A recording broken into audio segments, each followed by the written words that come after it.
नमस्कार दोस्तों, आज हम लोग अपने सेशन में एनसीईआरटी के कुछ मोस्ट सिलेक्टेड क्वेश्चन के बारे में डिस्कशन करने जा रहे हैं जो आने वाला आगामी एग्जाम के लिए बहुत लाभकारी सिद्ध होंगे। तो आइए बिना टाइम वेस्ट किए कुछ प्रश्नों को देखते हैं और बारी बारी हल करते हैं। पहला प्रश्न है, किसी पारिस्थितिकी तंत्र में श्रृंखलाबद्ध तरीके से जुड़े जीवों से बनता है। तो क्या बनता है? आहार श्रृंखला। आहार श्रृंखला का देखते हैं क्या इसका प्रोसेस। इसे घास को ले लें तो घास को कौन खाते हैं? टिड्डा। टिड्डा कौन खाते हैं? मेढक। और मेढक को सांप। और सांप को क्या खाते हैं? बाज खाते हैं। तो जो देख रहे हैं आहार श्रृंखला क्या कर रहा है? निर्माण कर रहा है। तो आंसर क्या हो जाएगा? ए हो जाएगा। अगला प्रश्न को देखते हैं। अगला प्रश्न है, अमोनिया NH3 में नाइट्रोजन की संयोजकता कितनी होती है? संयोजकता क्या है? दोस्तों हम लोग जानते हैं जब दो परमाणु को एक दूसरे से संयोजी कराते हैं तो क्या करते हैं? वो एक दूसरे से इलेक्ट्रॉन का आदान प्रदान कर लेते हैं, अदला बदली कर लेते हैं। तो यहाँ क्या है? एन कितना है? देखिए एन कितना है और एच कितना है? एन कितना है? 1 है। और एच कितना है? 3 है। जो क्या करेंगे? एक दूसरे का अदला बदली करेंगे तो एच कितना हो जाएंगे? 1 हो जाएंगे। और एन कितना हो जाएंगे? एन 3 हो जाएंगे। और क्या पूछा? नाइट्रोजन कितना हो जाएंगे? 3 हो जाएंगे। आंसर सी हो जाएगा। अगला प्रश्न देखते हैं। अगला प्रश्न है, विभिन्न दूरियों पर की वस्तु के प्रतिबिंब को फोकस करने के लिए आंख का लेंस की फोकस दूरी किसके द्वारा होती है? किसके द्वारा होती है? तो दोस्तों किसके द्वारा होती है? तो ये होती है सीलियरी पेशियंक द्वारा। किसके द्वारा? सीलियरी पेशियंक द्वारा। तो आंख को देखते हैं, आंख होता क्या है? अगर आंख को देखा जाए तो ये आंख है। क्या है? ये आंख है। और यहाँ कोर्निया होती। क्या होती है? यहाँ कोर्निया, जिससे प्रकाश जाते हैं। किस चीज पे? प्रकाश का प्रवेश इसी से होता है। और ये जो होती है इसी को बोलते हैं श्वेत पटल बोलते हैं। इंग्लिश में इसको बोलते हैं सीलियोटिक। सीलियो ये किसको बोलते हैं? और ये बीच वाला भाग जो होते हैं इसको क्रोइड बोलते हैं। क्या बोलते हैं इसको? क्रोइड इसको बोलते हैं। और हिंदी में इसको रक्त पटल बोलते हैं। क्या बोलते हैं इसको? रक्त पटल बोलते हैं। तो इस प्रकार से हम लोग का आंसर यही क्लियर हो रहा है, फिलियरी पेशी। इसके लिए हम आंख के लिए एक सेशन अलग से सेशन कर लेंगे। तो फिर आगे बढ़ते हैं, अगला क्वेश्चन देखते हैं। अगला प्रश्न है, निम्न कथनों पर विचार कीजिए। निम्न कथनों पर विचार कीजिए। शिराओं में रक्त का परिवहन शरीर के विभिन्न अंगों से हृदय की ओर होता है। दोस्तों सही बात है, होता है। अगला प्रश्न है, धमनी में रक्त का परिवहन हृदय से शरीर के विभिन्न अंगों की ओर होता है। ये भी सही है। तीसरा ऑप्शन है, हृदय की मांसपेशियों को रक्त तथा ऑक्सीजन की आपूर्ति कोरोनरी वाहिनी होता है। ये भी सही है। तो देख रहे हैं पूरा दोस्तों सही है। तो आंसर डी हो जाएगा। उपयुक्त में से सभी हो जाएगा। अगला प्रश्न देखते हैं। अगला प्रश्न है, निम्न कथनों पर विचार कीजिए। निम्न कथनों पर विचार कीजिए। पहला है, एस बलोक के तत्व प्रबल अवकारक होते हैं। दूसरा है, पी बलोक के तत्वों का अध्ययन विभव एस बलोक के तत्वों से अधिक है। तो दोस्तों देख रहे हैं, अगर एस ब्लॉक की जब बात की जा रही है तो एस ब्लॉक को देखते हैं। एस ब्लॉक में जो होते हैं वर्ग, 1 से लेकर वर्ग कितना तक होते हैं? 2 तक होते हैं। अगर डी ब्लॉक की बात की जाए, ये जो होते हैं वर्ग 3 से लेकर 12 12 तक होती है। और पी ब्लॉक की बात की जाए तो पी ब्लॉक की दोस्तों जब बात की जा रही है तो ये 13 से लेकर कहाँ तक होती है? 18 तक होती है। पी ब्लॉक क्या होती हैं? पी ब्लॉक होते हैं। और एस ब्लॉक के अंतर्गत जो होते हैं प्योर के प्योर मेटल होते हैं। क्या होती है? प्योर मेटल होते हैं। प्योर मेटल होते हैं जो इलेक्ट्रॉन ज़्यादा से ज़्यादा क्या करते हैं? त्याग करते हैं। इलेक्ट्रॉन क्या करते हैं? त्याग करते हैं। इलेक्ट्रॉन का त्याग कर रहे हैं। तो देख रहे हैं कि क्या बोलते हैं? तत्व प्रबल होते हैं, प्रबल अवकार होते हैं। ये भी सही है। और बोलते हैं पी ब्लॉक तत्वों का आयन विभव एस ब्लॉक के आयन विभव से अधिक होते हैं। ये भी सही है। तो इस प्रकार से हम लोग का देख रहे हैं कि दोस्तों आंसर क्या है? दोनों सही है। आंसर बी हो जाएगा। अगला प्रश्न देखते हैं। अगला प्रश्न को, एक व्यक्ति पटना से भोपाल जाता है और पुनः भोपाल से पटना वापस आ जाता है, तो उस व्यक्ति के विस्थापन क्या होगा? दोस्तों एक व्यक्ति है, वही व्यक्ति भोपाल जाता है और पुनः के क्या होता है? पटना वापस आ जाता है। हम लोग जानते हैं जब गति करने के प्रारंभिक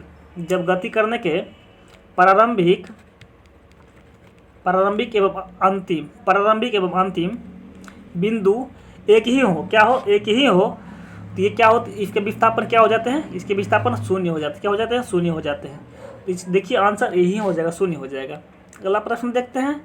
अगला प्रश्न है थेलोफाइटा, बायोफाइटा एवं टेरिडोफाइटा के सम्मिलित रूप को क्या कहते हैं, क्रिप्टोगैम्स कहते हैं। क्या कहते हैं इसको, क्रिप्टोगैम्स कहते हैं। अगर क्रिप्टोगैम्स की बात की जा रही है तो इसमें देखिए फूल एवं बीज होते हैं, फूल भी होते हैं और क्या होते हैं, बीज भी इसमें क्या होते हैं। उसके बाद फेंड्रोगैम्स की दोस्तों बात की जा रही है तो इसमें फूल एवं बीज इसमें भी होते हैं, फूल एवं बीज क्या होते हैं, इसमें भी होते हैं।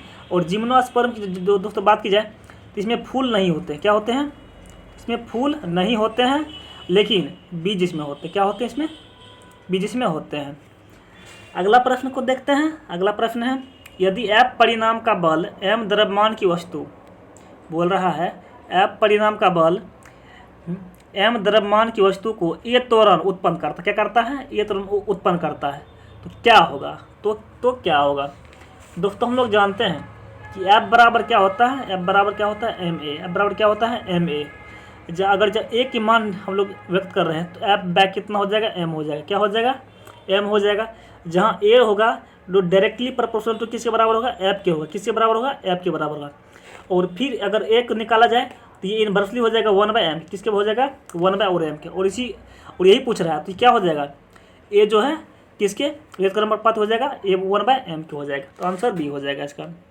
अगला प्रश्न देखते हैं। अगला प्रश्न है पौधों में बिंदु सराव, पौधों में बिंदु सराव होगा, पौधों में बिंदु सराव पत्तियों में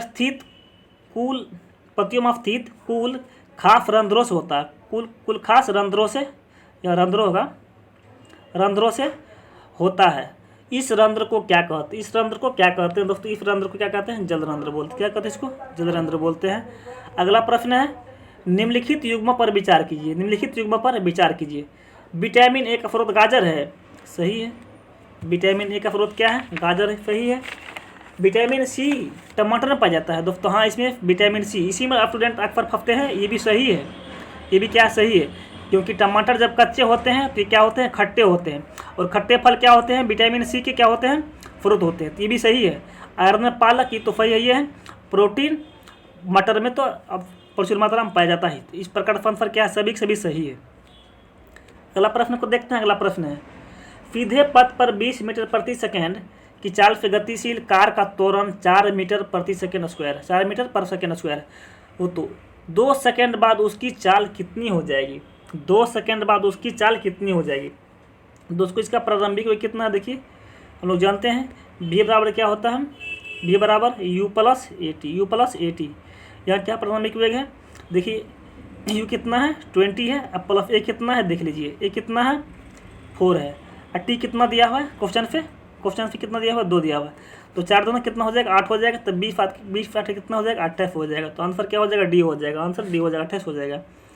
अगला प्रश्न को देखते हैं। अगला प्रश्न है जब पृथ्वी तल से किसी वस्तु की दूरी दुगुनी कर दी जाती है तो उसकी अस्तित्व ऊर्जा हो जाएगी। तो उसकी अस्तित्व दोस्तों ऊर्जा क्या हो जाएगी, ये दुगुनी हो जाएगी। क्या हो जाएगी, ये दुगुनी हो जाएगी। जहाँ P बराबर क्या होता है, mgh, क्या होता है, mgh होता है। m द्रव्यमान, जी h हाइट हो जाता है। अगला प्रश्न देखते हैं निम्नलिखित में से कौन सा रोग संक्रामक है, निम्नलिखित में से कौन सा रोग क्या है, संक्रामक है। दोस्तों डिप्थीरिया, मधुमेह, गठिया और कैंसर।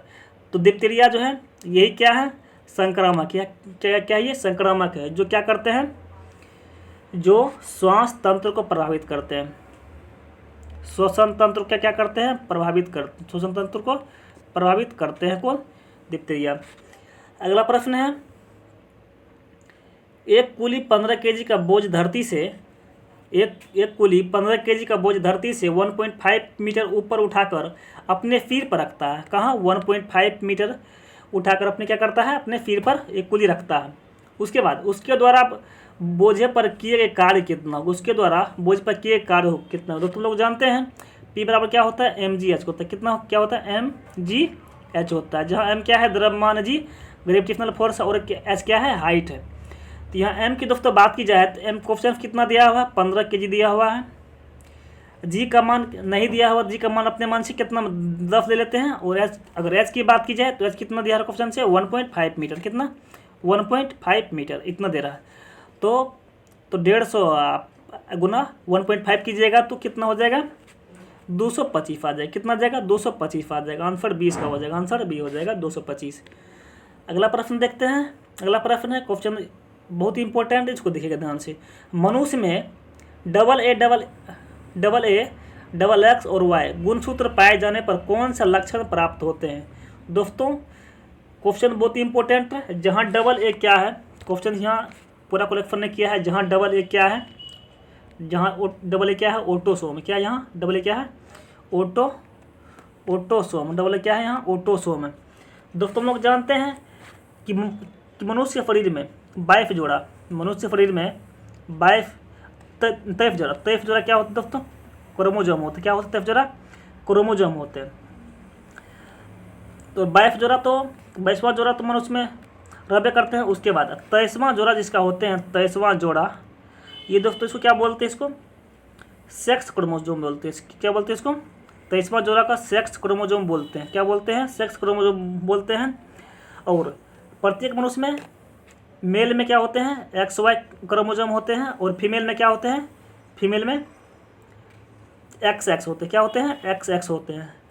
और आगे देखिए XX होते हैं। उसके बाद अगर मेल दोस्तों बात की जाए तो मेल में क्या होते हैं, मेल की बात की जाए तो मेल में क्या होते हैं डबल ए ऑटोसोम होते हैं, जो X और Y का निर्माण करते हैं। X और Y क्या करते हैं, मनुष्य में ये X और Y पाए जाते हैं। और फीमेल की दोस्तों बात की जाए, फीमेल में तो फीमेल में डबल ए तो ऑटोसोम है मनुष्य के शरीर में, और जो फीमेल में XX पाए जाते हैं। क्या पाए जाते हैं XX पाए जाते हैं। उसके बाद XX तो पाए जाते हैं। उसके बाद अगर क्वेश्चन से पूछ दिया जहाँ डबल ए एक्स 0 रह जाए तो इसको बोलते हैं टर्नर सिंड्रोम बोलते। क्या बोलते हैं इसको, टर्नर सिंड्रोम इसको बोलते हैं। डबल एक्स ए ऑटोसोम एक्स यहाँ कुछ ना हो तो 0 लगा दिया है तो टर्नर सिंड्रोम इसको बोला जाता है 0 को। उसके बाद फिर अगर कुछ नहीं हो तो उसके बाद डबल एक्स दे दिया, तो डबल एक्स तक है तो फीमेल हो गया। फिर अगर वाई लगा दिया तो इसको बोलते हैं क्लाइन फिल्टर सिंड्रोम। क्या बोलते हैं, क्लाइन फिल्टर सिंड्रोम इसको बोलते हैं। क्या बोलते हैं इसको, क्लाइन फिल्टर सिंड्रोम बोलते हैं। और यही बोल रहे हैं डबल ए डबल एक्स और Y, double A double X और वाई तो पाए जाने पर क्या बनेंगे। देखिए दोस्तों क्वेश्चन यहाँ हल हो गया यहीं पर। डबल ए डबल एक्स और वाई जो क्लाइन फिल्टर सिंड्रोम का निर्माण करते हैं, जो ऑप्शन बी पर है। तो आंसर यहाँ से इसका निकल जाता है। क्वेश्चन बहुत ही इंपॉर्टेंट था, फिर से इसको रिपीट करके देख लीजिएगा। अगला प्रश्न है, रंगहीन द्रव का एक बंद नीले लिटमस पत्र को लाल कर देता है। क्या कर देता है, लाल कर देता है। तो रंगहीन द्रव द्वारा द्रव में निम्नलिखित में से क्या होगा, इसमें से तनु HCl हो जाएगा। तो क्या हो जाएगा, ये हाइड्रोक्लोरिक अम्ल इसमें हो जाएगा। अगला प्रश्न देखते हैं। अगला प्रश्न है, मधुमक्खी के छत्ते में किस जाति का मधुमक्खियों की संख्या सबसे अधिक होती है। दोस्तों अगर रानी मक्खी की बात की जाए तो प्रत्येक छत्ते में 5 से 6 इसकी संख्या होती है, 5 या 6 इसी के आसपास इसकी 5 या 6। उसके बाद नर की दोस्तों बात की जाती है भी 5 या 6 की संख्या में। और ये रानी मक्खी और नर मक्खी ये दोनों का काम है बच्चे के पैदा करना प्लस संख्या में वृद्धि करना। और बोल रहा उसके बाद जो भी बच गया ये कार्यकर्ता या सेवक होते हैं। क्या होते हैं, कार्यकर्ता या सेवक होते हैं। तो आंसर क्या हो जाएगा, डी हो जाएगा। इसका सबसे ज़्यादा किसकी संख्या होती है, कार्यकर्ता या सेवक का संख्या सबसे ज़्यादा होती है। अगला प्रश्न को देखते हैं। अगला प्रश्न है, क्या पृथ्वी की तरह चंद्रमा पर भी भूकंप आते हैं। दोस्तों हाँ, वहाँ भी ऐसे ही भूकंप वहाँ आते हैं, बहुत बड़े बड़े भूकंप वहाँ भी आते हैं। अगला प्रश्न है, उगरहा टमाटर हरा होता है। उगरहा टमाटर क्या होता है, हरा होता है। किसके कारण दोस्तों, तो ये क्लोरोफिल कारण से। किसी कारण से, क्लोरोफिल कारण से ये हरा होता है। और फिर अचानक जब पक जाता है, पक कर ये जब सूख जाते हैं तो तब ये लाल हो जाता है। क्या होता है, लाल हो जाता है। तो इसका कारण है, इसका कारण दोस्तों क्या होता है, लाइकोपिन। जब टमाटर हरे होते हैं तो क्लोरोफिल कारण क्या होती है, हरे होते हैं। और जब लाल हो जाते हैं तो लाइकोपिन कारण क्या होते हैं, टमाटर लाल हो जाते हैं। क्या होते हैं, लाल होते हैं। आंसर भी क्या हो जाएगा, आंसर भी हो जाएगा। अगला प्रश्न है, मधुमक्खी के छत्ते में किस मधुमक्खी में मोम ग्रंथि पाई जाती है? मधुमक्खी के छत्ते में किस मधुमक्खी में मोम ग्रंथि पाई जाती है? दोस्तों फर्मिक मक्खियाँ जो होती है, फर्मिक जो कार्यकर्ता जो होती है, तो उसी में क्या होती है? मोम ग्रंथि उसी में पाई जाती है। आंसर सी इसका हो जाएगा। अगला प्रश्न को देखते हैं। अगला प्रश्न है, हुक का नियम तभी लागू होता है जब प्रत्यास्था एवं विकृति समानता क्या होती है? प्रत्यास्था एवं विकृति क्या होती है दोस्तों? एक दूसरे क्या होती है? छोटी होती। क्या होती है? छोटी होती है। अगर हुक के नियमों की बात की जाए, हुक के नियम की बात की जाए तो अस्ट्रिफ जो होते हैं वो एस्ट्रेस एस्ट्रेफ जो होते हैं वो डायरेक्टली प्रोपोर्शनल टू अपस्ट्रेन के किसके बराबर होते हैं? अपस्ट्रेन के ये समानुपाती होती है। प्रतिबल जो होते हैं, इसके हिंदी में देखा जाए, प्रतिबल जो इसके होते हैं, प्रतिबल जो होते हैं विकृति क्या होती है? समानुपाती। विकृति क्या होती है? समानुपाती होती है विकृति। और प्रत्यास्था गुणांक की बात की जाए, प्रत्यास्था गुणांक बराबर क्या होता है दोस्तों? प्रतिबल व विकृति। प्रतिबल व विकृति देखिएगा, प्रतिबल व विकृति होते हैं। तो इस प्रकार आंसर बी हो जाएगा। अगला प्रश्न को देखते हैं। अगला प्रश्न, होम्योपैथी के संस्थापक कौन थे? होम्योपैथी के संस्थापक दोस्तों हेनीमैन थे। कौन थे? हेनीमैन थे।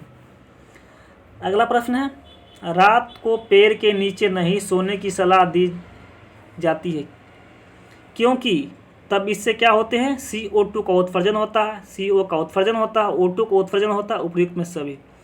दोस्तों हम लोग जानते हैं पौधे दिन के समय में CO2 छोड़ते हैं और CO2 लेते हैं और ऑक्सीजन छोड़ते हैं, और रात में दोस्तों इसका क्या हो जाते हैं? विपरीत हो जाते हैं। ऑक्सीजन को लेते हैं और CO2 छोड़ते हैं। अगर इसकी बात की जा रही है और CO2 की दोस्तों बात की जा रही है तो ये CO2 ये इसकी भार कितनी होती है? 44 AMU। कितनी होती है? 44 AMU होती है। और अगर ऑक्सीजन की दोस्तों बात की, ऑक्सीजन की, तो ये कितने होती हैं? 32 होते हैं। कितने होते हैं? फ्लोरीन कितने हो जाएंगे? 32 हो जाएंगे, AMU हो जाएंगे। तो ये देख रहे हैं कार्बन डाइऑक्साइड गैस जो होती है भारी होती है। क्या होती है? भारी होती है। देख रहे हैं ये 32 और ये 44 होती है। तो ये जब भारी होंगे तो जरूरी है कि तो नीचे ही बैठेंगे, और जब नीचे बैठते हैं तो ऑक्सीजन को क्या करते हैं? दबा देते हैं, और दबा देते हैं तो आदमी को घुटन सा महसूस होने लगता है। इसीलिए व्यक्ति को पेड़ के नीचे नहीं सोने की सलाह दी जाती है। अगला प्रश्न है, अगला प्रश्न को देखते हैं। समअवयवी यौगिक भिन्नता प्रदर्शित करते हैं। समअवयवी यौगिक भिन्नता प्रदर्शित करते हैं भौतिक गुणों में, रासायनिक गुणों में, संरचना सूत्र में, इनमें से सभी में दोस्तों ये गुण किसमें? इनमें से सभी में ये गुण पाए जाते हैं। अगला प्रश्न है, पौधों में होने वाला निम्नलिखित में से कौन सा रोग वायरस जनित रोग है? पौधे में होने वाला इनमें से कौन सा रोग वायरस जनित है? दोस्तों आलू का विल्ट रोग जो होता है ये दोस्तों जीवाणु के कारण, किसकी बात है? जीवाणु की वजह से ये होता है। सेब का ये भी जीवाणु की वजह से होते हैं।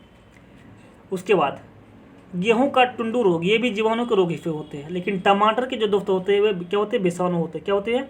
विषाणु होते हैं, जो वायरस के कारण, किसके कारण से? वायरस के कारण से होते हैं, विषाणु वायरस के कारण से। अगला प्रश्न देखते हैं। अगला प्रश्न है, वार्षिक वलियों